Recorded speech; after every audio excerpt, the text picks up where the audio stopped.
салом бинандагони азиз, хуш омадед ба барнома. Хабарҳои Тоҷикистон ва ҷаҳонро аз радиои Озодӣ пай мегирем. Имрӯз 16 феврал аст ва таваҷҷӯҳ кунед ба сархати мавзӯъҳои барнома. боздошти як ҷавон барои таҳдиди куштор ба Абдуқодир Талбаков. Вай бовар дорад андешаҳояш дар бораи рӯҳониён боиси таҳдид ба ҷонаш шуд. баъд аз ҳамла ба фурӯшгоҳе дар вилояти Москав ки бо марги як нафар анҷом ёфт, боздошту ихроҷи муҳоҷирон дар ин минтақа афзоиш ёфтааст. ва фақру ночорӣ баъзе аз сокинони Афғонистонро ба гурдафурӯшӣ маҷбур кардааст. Онҳо бо ин роҳ барои як бурда нон пул ба даст меоранд. баъди тағйири ҳукумат ҳама чиз гарон шуд. мо хостем кишварро тарк кунем, аммо натавонистем. барои ҳамин гурдаамро фурӯхтам. муҳоҷирони тоҷик дар Москав аз афзоиши тафтиш, боздошт ва ихроҷашон аз ҷониби пулис шикоят мекунанд. бештари хабарҳо аз Истраи Москав ба мо мерасанд. муҳоҷирон ва ҳомиёни ҳуқуқ бар инанд ки фишорҳо пас аз ҳодисаи ғоратгарӣ дар мағозаи Пятерочка дар Истра сар шуд. шаби 9 феврал гурӯҳе ин мағозаро ғорат кард ва муҳосиби 51-солаи онро кушт. мақомоти Русия 3 нафарро дар робита ба ин ҳодиса боздошт карданд. расонаҳои Русия навиштанд ки ғоратгарон зодаи Тоҷикистон ҳастанд. ҳамкорам Мумин Аҳмадӣ ин мавзӯъро пайгирӣ кардааст ва ҳоло дар студия бо мо аст. Мумин, то куҷо ин ҳодисаи ғоратгарӣ боиси фишор болои муҳоҷирон шудааст ва худи онҳову мақомот дар ин робита чизе гуфтанд? бале, зарангез, муҳоҷирони зиёде шикоят карданд ки пас аз ҳодиса фишор болои онҳо зиёд шудааст ва кормандони пулис бо муҳоҷирон бархурди хашин доранд. як навори видеоӣ аз лаҳзаи боздошти муҳоҷирон низ ба мо фиристоданд ки нишон медиҳад кормандони пулис бо зурӣ дасти якеро баста мебаранд. нафаре ки ин видеоро сабт кардааст ба мо гуфт ки дар як ҳафтаи охир борҳо макони кор ва ҷои зисти онҳо аз ҷониби пулис тафтиш шуд. ба гуфтаи мусоҳиби мо, кормандони пулис ба онҳо гуфтанд пас аз ҳодисаи ғоратгарӣ рейд анҷом медиҳанд. муҳаммадҷон Собиров, як тан аз ҳуқуқшиносон, ҳам гуфт ки ба ҳисоби ӯ дар як ҳафтаи охир ҳукми ихроҷи наздики 100 муҳоҷир содир шудааст ки аксари онҳо дар Истра кор мекарданд.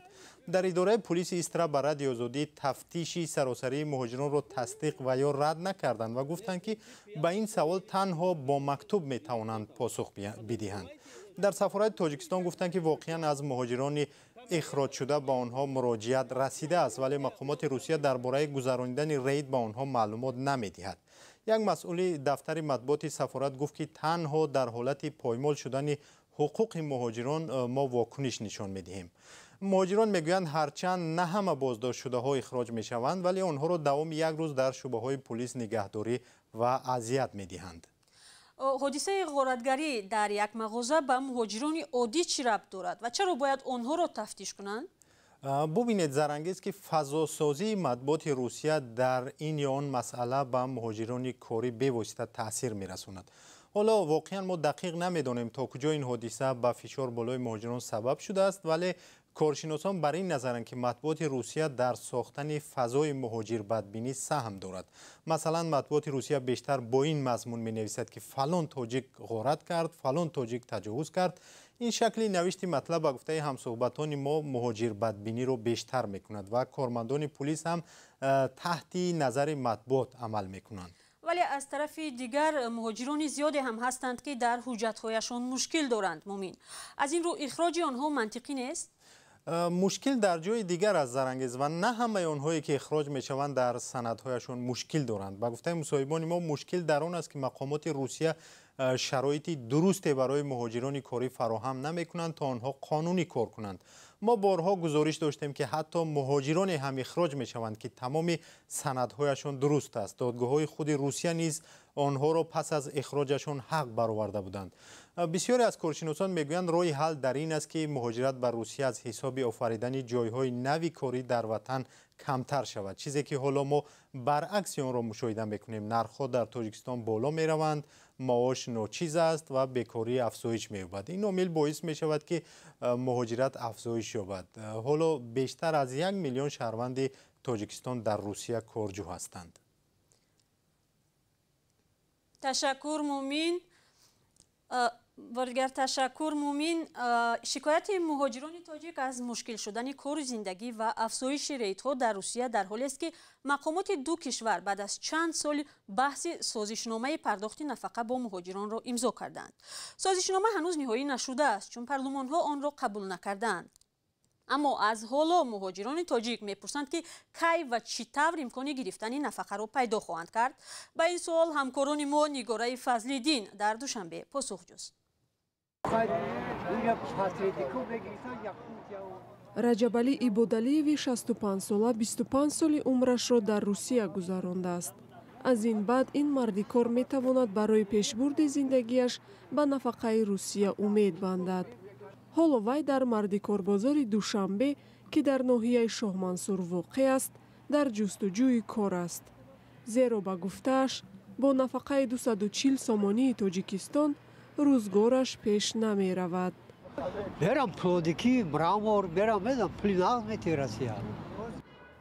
тоҷикистон ва русия баъд аз баҳсҳои тӯлонӣ дар бораи пардохти нафақа ба муҳоҷирон моҳи сентябри соли гузашта созишномаеро имзо карданд.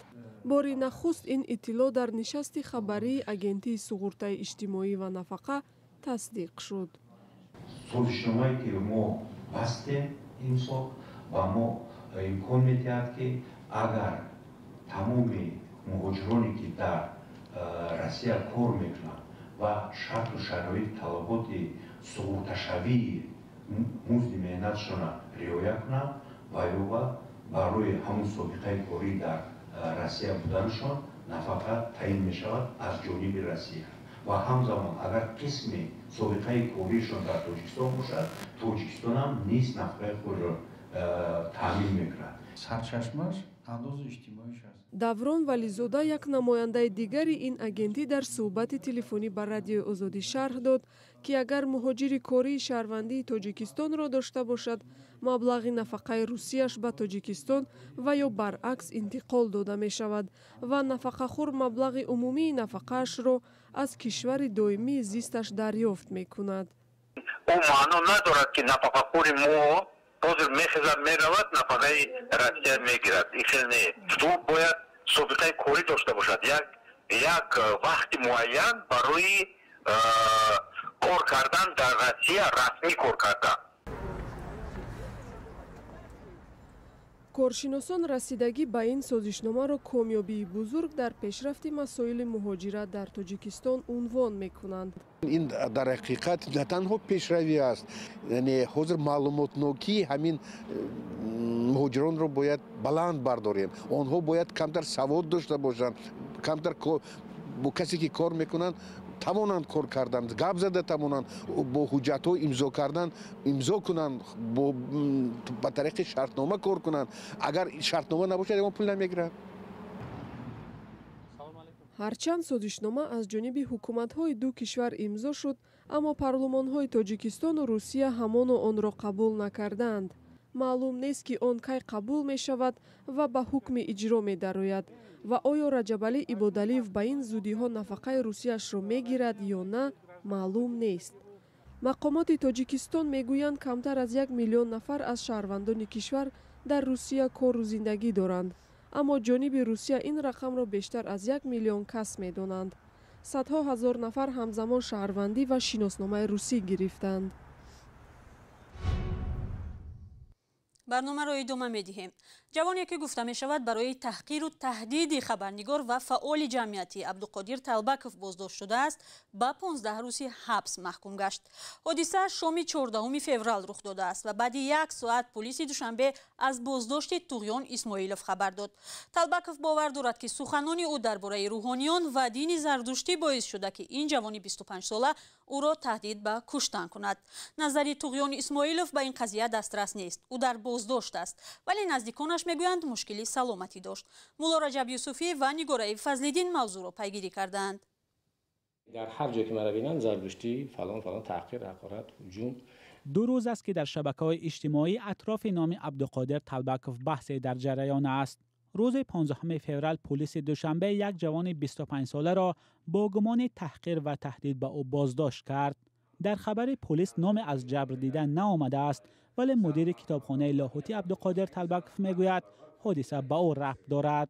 و او تاکید میکرد 2 روز خانه تا دیدیم، نمیدونم از نام کسی، از نام گروهی حرف میزد، در نزد ما جواب میگویید و برای تحقیر دوملو، ریشی دوملو و فراست پای بردن میگه کار دارد یا یارا. در پی این حادثه طغیان اسماعیلوی 25 ساله بازداشت و برای میده اوباشه 15 روز زندانی شد. پلیس دوشنبه میگوید واقعه را تحقیق میکند که این جوان در دیگر جنایت‌ها دست دارد یا نه. طغیان اسماعیلوف ساکن دهه دهقان‌آباد ناحیه فرخار است. نزدیکانش گفتند او در یک ساختمان در دوشنبه کار میکرد. پیوندانش از حادثه اخیر بیخبری کردند. کم سلامتی چوخانه زنان نبود. سرم گفتو که سلامتیش در دست گیزاله چوب میشود بی اقل چوب های. ایمی نومه که در گیزاله میشود. نوشته های عبدالقادر طلبکوف درباره روحانیان، دین زردشتی و کتاب اوستا بحث های زیاد را در شبکه‌های اجتماعی به میان آورده است. خودش میگوید محض برای اظهار نظرش درباره دین حداقل 5 بار هدف قرار گرفته است. منتقدان طلبکوف میگویند او دیده و دانسته به احساسات دینی مسلمانان ناخن زده روحانیان را تحقیر میکند.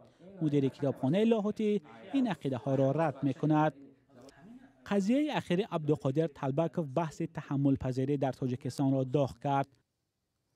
گزارش مفصل درباره این ماجرا در وبسایت رادیوی آزادی و همین کانال آزادی ویدیو به زودی نشر می شود. ماه ینور سازمان ملل از جامعه جهانی خواست که برای کمک‌های بشری به افغانستان 4.5 میلیارد دلار جمع آورند که بزرگترین درخواست امدادی برای یک کشور است. بعد به قدرت رسیدن طالبان به علت تحریم‌های ضد آنها وضع اقتصادی افغانستان بد شد. گرسنگی و بیچارگی بعضی از مردم را در اینجا به کارهای وادار کرده است که تصورش سخت است. خبرنگار صدای آمریکا که به ولایت هرات رفته است میگوید در اینجا گرده فروشی برای به دست آوردن یک برده نان و پرداخت قرض به یک کار عادی تبدیل می شود. فریبا حالا فقط کارهای سبک خانه را اجرا می کند، زیرا توان اجرای کارهای وزنین را ندارد، چون که یک گردهش را 2 سال پیش فروخت. خانواده قشاق و بینوای او در نیم سال گذشته بینواتر شد. 4-5 ماه میشه که شوهرم میده شیشته فعلا برای خوردن چیزی نیه، برای ساختن چیزی نیه. عدالت توقع داریم که ما کمک برسه که طفلکا مریضن، فعلا پول دکتر دوانیه. پیش از آن که طالبان حکومت افغانستان را بگیرند، شوهرش با مزدوری روزانه 3.5 دلار کار میکرد. از زمان آمدن طالبان به سختی کار و پول می‌یابد.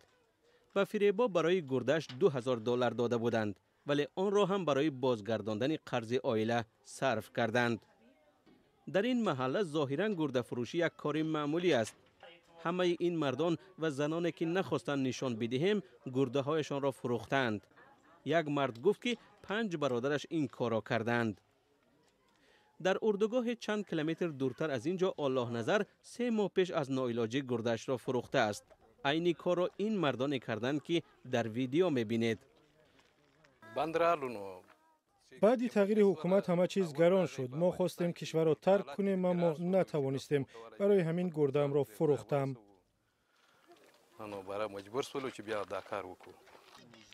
او زمان کشاورزی و چارواپروری می‌کرده است، اما جنگ خانه و اموالش را نابود کرد. الله نظر یکی از 9 میلیون بجا شدگان افغان است. پیش از غصب قدرت در ماه اوگوست سال 2021 افغانستان جنگ زده سخت پایبند یاری‌های خارجی بود. قطع کمک‌ها بر علاوه نامعینی سبب افزودن بیکاری و سستی تجارت و بدتر گشتن احوال کشور در نیم سال گذشته شد. به گفته سازمان ملل متحد حالا نصف از مردم افغانستان در ورطه گرسنگی هستند. برای همین قسمی از ناچاری و ناعلاجی عضو بدنی خویش را می‌فروشند. برنامه آزادی را اینجا به پایان میبرم. بینندگان عزیز تشکر از شما که تا این لحظه ما را همراهی کردید. گزارش‌های ویدیویی را از کانال آزادی ویدیو یوتیوب و سامانه‌های دیگری آزادی تماشا کنید. خود را احتیاط کنید و خدا نگهدار.